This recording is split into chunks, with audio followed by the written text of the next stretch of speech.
give you another example to compare and show the difference between goal setting. I would like to give an example of the man, of the person who had very small means but reached the heights in his field. The man, the person who changed my life and converted me from a doctor of a body to a doctor of soul. And I'm sure you know the name of that man. He's none other than Sheikh Ahmad Deedat. Let us compare his goal setting. Sheikh Ahmad Deedat. And if you know the life history of Sheikh Ahmad Deedat, he acquired education only till standard 6. Because both his ends could not meet, he was forced to leave his education. After passing standard 6, he was forced to leave his education. A man with small means. He was forced to leave the country India where he was born. Then he goes to South Africa. He does a job of a salesman. He works in a furniture shop. He does the job of driving, etc. And while he was in South Africa, he used to constantly be harassed by the Christian missionaries, who used to tell, Islam is a useless religion. It is merciless. They used to attack Islam.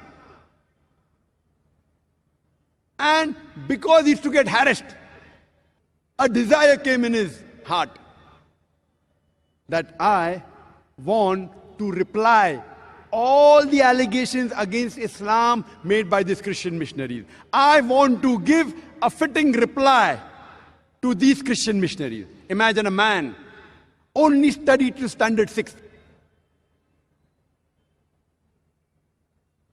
But naturally he had faith in Allah. He strived. He stumbled across a book. Books which were lying in a room which had dust on it. He stumbles across a book by the name of Izarul Haq, the truth revealed by Maulana Rahmatullah Karanvi. And he gets the direction for his goal. That's how he started. And he strived for 40 years, till the time he challenged the stalwarts of Christianity.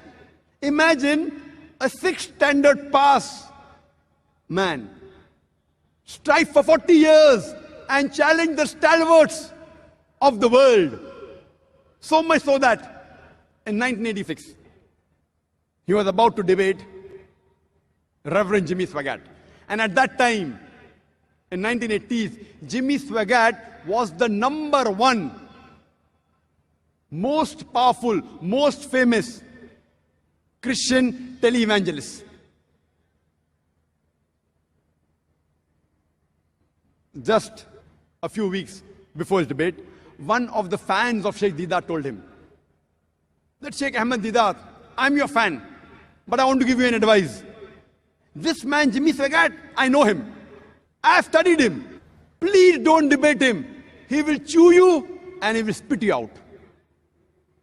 Imagine a fan of Deedat giving advice to Deedat.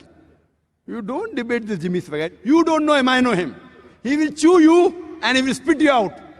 The person who was the most famous televangelist, who owned television channels, whose budget was more than $1 million a day to keep his head above water. Our Sheikh Ahmad Deedat, mashallah. With Allah on his side, he goes to USA. In the hometown of that Christian missionary. In the country where he's famous. He goes and he has a debate. And alhamdulillah, summa alhamdulillah, with Allah's help, he turns the tables over.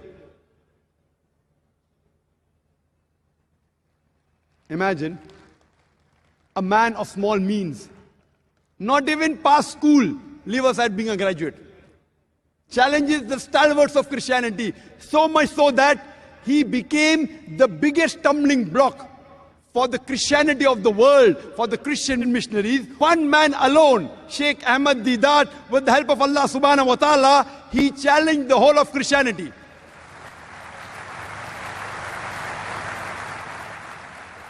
Let's analyze his goal setting. Number one, the Islamic. Was it Islamic? Was it according to Quran and Sahih Hadith? Was it for Allah and His Rasul? But naturally it was. That's the reason he was able to achieve his goal. Number two, was it specific? Yes. His goal was specific. I want to reply to the allegations against Islam. Specific. I want to give a fitting reply. Remove the misconceptions about Islam that is there in the minds of the non-Muslim. Number three, was it lucrative? Was it profitable? He wanted profit in Akhirah. And inshallah, Allah will grant him Jannah, inshallah. But besides being profitable in the Akhirah, it even profited him here. You know, a number 6 standard pass man, in 1986, he gets the biggest award in the Muslim world. He is awarded the King Faisal Award for service in humanity. A 6 standard man. He didn't do for the award. Maybe he got $200,000. He didn't do it for that. Maybe for the gold King Faisal Award. He didn't do it for that. He did for Allah and His Rasul. Allah profits him in Akhirah and even in this world. Lucrative. Was it apt? Was it appropriate? Very apt. At the right time. His style, everything at that time. When the Christian missionaries were hammering the Muslims, our morale was at the lowest. This man, Sheikh Ahmad Didat, he inspired thousands of youngsters, including myself. We could at least raise our head and stand. Apt. Was it measurable? Yes. What did he do? He collected the books of Christianity, the Christian missionaries who wrote against Islam. You know, John Gilchrist, all these books, Jimmy Swaggart, and started replying. When they attacked the Quran and Islam, he replied and he studied their scripture, Bible, used the verse of the Quran and implemented on them, and he found results. Measurable. What was his intention? His intention wasn't to become famous. His intention wasn't to win the King Faisal Award. His intention was to please Allah and His Rasul. Was he consistent? Yes, he was. Imagine, he struggled and strived for 40 years. And if you know his history, his office was a small, dungy place. And he tells us that even to print a black and white pamphlet, 1,000 quantity, they used to have a meeting. Let's have a meeting. Can we print 1,000 quantity of a black and white pamphlet? MashaAllah. Consistent. Kept on striving. Till he reached his goal.